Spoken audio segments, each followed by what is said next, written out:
అందరికీ వందనాలండి. మన ప్రభువు రక్షకుడైన యేసుక్రీస్తు నామంలో మీ అందరికీ కూడా నా వందనాలు తెలియజేస్తూ ఉన్నాను. దేవుడిచ్చిన ఈ ప్రశస్తమైన సమయాన్ని బట్టి దేవాదేవునికి నా ప్రత్యేకమైన వందనాలు తెలియజేస్తూ ఉన్నాను. బైబిల్ గ్రంథంలోంచి ఒక శ్రేష్టమైన సందర్భాన్ని మీకు చెప్పాలని ఆశపడుతూ ఉన్నాను.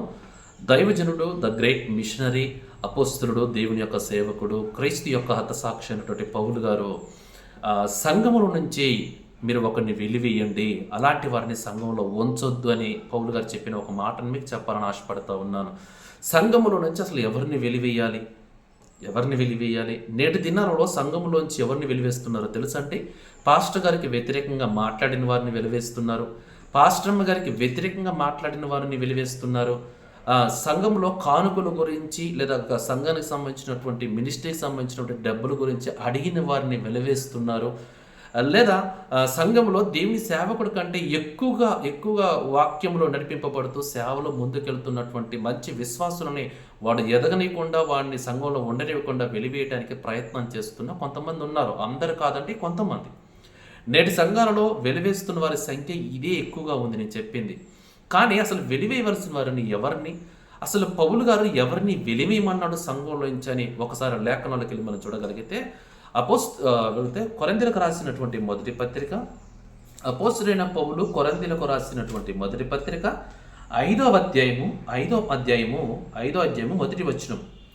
మీలో జారత్వం ఉన్నదని వదంతి కలదు, మీలో ఒకడు తన తండ్రి భార్యను ఉంచుకున్నాడట, అట్టి జారత్వము అన్యజనులైన జరగదు, ఇట్లుండి మీరు ఉప్పొంగుచున్నారే కానీ మీరు ఎంత మాత్రము దుఃఖపడి ఇలాంటి కార్యం చేసిన వారిని మీలో నుండి వెలివేసిన వారు కారు.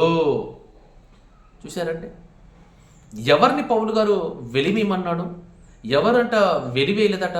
అక్కడ రాయబడితే జారత్వము చేసినటువంటి ఒక వ్యక్తిని సంఘంలోంచి వెలివేయాలి అని పౌలు గారు మాట్లాడుతున్నాడండి.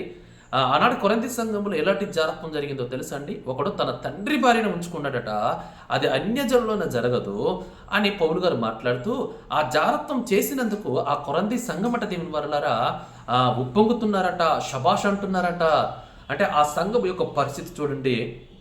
పౌలు గారు దాన్ని ఐడెంటిఫై చేసి, అసలు మీరు దుఃఖపడాలి, మీరు ఏడవాలి, ఇలాంటి కార్యం సంఘంలో జరిగినందుకు అలాంటి వారిని మీరు వెలివేయాల్సింది పోయి అలాంటి వారిని మీరు సంఘంలో ఉంచారు అని మాట్లాడుతూ, ఇంకా కిందకి వెళ్ళి చూడగలిగితే 6వ వచనం, మీరు అతిశయించుట మంచిది కాదు, పులిసిన పిండి కొంచెమను మొద్దంతయు పులిచేయును మీరు ఎరగరా? చూసారండి, వారు అతిశయపడుతున్నారట, ఉప్పొంగుతున్నారట. ఇలాంటి సందర్భాన్ని చూసినటువంటి పౌలు గారు అక్కడ మాట్లాడుతూ అంటున్నాడు, అది అతిశయపడుతున్నారు, మీరు ఉప్పొంగుతున్నారు, అది మంచిది కాదు, పులిసిన పిండి ఆ మొద్దంతను చెడగొడుతుంది కదా అని పౌలు ఆ సంఘాన్ని హెచ్చరిస్తున్నాడండి. ఇంకేమన్నాడు మీరు చూడగలిగితే 13వ వచనం, మీరు లోపటి వారికి తీర్పు ఇచ్చినారు కనుక ఆ దుర్మార్గుణ్ణి మీలో నుండి వెలివేయుడి. ఆ దుర్మార్గుని మీ నుండి వెలివేయండి, ఇలాంటి తప్పు చేసిన వాడిని మీరు వెలివేయండి అని పౌలు కొరింథీ సంఘానికి ఆ పత్రికను రాస్తూ చెబుతున్న సందర్భాన్ని మీకు చెప్తున్నాను దేవుని వారులారా. ఈరోజు సంఘాలలో జరుగుతుంది ఇదే దేవుని వారులారా. వాడు వ్యభిచారం చేస్తున్న సంగతి తెలుసు, వాడు అక్రమ సంబంధాలు కొనసాగిస్తున్నాడన్న సంగతి నీకు తెలుసు. తెలిసి కూడా వాడిచ్చే కానుకలకో, వాడిచ్చే దశంభాగాలకో, వాడిచ్చేటువంటి కృతజ్ఞత కానుకలకో వాడిని అలాగనే సంఘంలో ముంచి పెడితే ఏదో సంఘం అంతా పాడైపోతా ఉన్నాయి నేటి దినాలలో దేవుని వారులారా. అలాంటి గనక పనులు చేసిన వాడు ఎవడైనా మీ దృష్టికి వస్తే గెట్ అవుట్ అని బయటికి నెట్టివేయండి, వాడిని సంఘంలో ఉంచకండి. వాడు ఎంత పెద్ద హోదా అయినండి, వాడు సంఘ పెద్దైనా కావచ్చు, వాడు అధికారైనా కావచ్చు, వాడు ఇంకెవడైనా కావచ్చు, అలాంటి కార్యము జరిగిస్తున్నవాడు అక్రమ సంబంధం కొనసాగిస్తున్నాడని తెలిసిన వెంటనే వాడిని సంఘం నుంచి వెలివేయండి దేవుని వారులారా. వెలివేయాల్సిన వాడిని ఇలాంటి వారిని. కానీ మనం ఎవరిని వెలివేస్తున్నాం? పాస్టర్ గారికి వ్యతిరేకంగా మాట్లాడిన వారిని, అమ్మగారికి వ్యతిరేకంగా మాట్లాడిన వారిని, కానుకలు అడిగిన వారిని గురించి, మినిస్ట్రీలో ఏం జరుగుతుందని ఎంక్వైరీ చేస్తున్న వారిని వెలివేయడానికి, వాక్యంలో ఎదుగుతున్న వారిని సంఘం నుంచి నెట్టివేయడానికి ప్రయత్నం చేస్తున్నాం దేవుని వారులారా. ఇది సంఘ క్షేమాభివృద్ధికి మంచిది కాదు. ఇదిగో ఆ పులిసిన పిండి కొంచెం నన్ను మొత్తంతో చెడగొడుతుంది. ఆ కార్యం చేస్తున్న వాడు తెలిసి కూడా నువ్వు సంఘంలో కూర్చోబెడుతున్నావంటే ఒకనాటికి నువ్వు దేవుడికి లెక్కప్ప చెప్పాలి.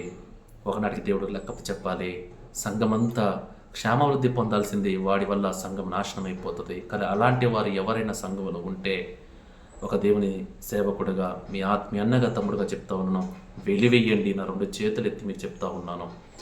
కనుక ఈ కొద్ది మాటలు ప్రభు మీ వెనుకలో దీవించిన గాక. God bless you. దేవుడు మిమ్మల్ని మీ సంఘాలని దీవించి ఆశీర్వదించును గాక.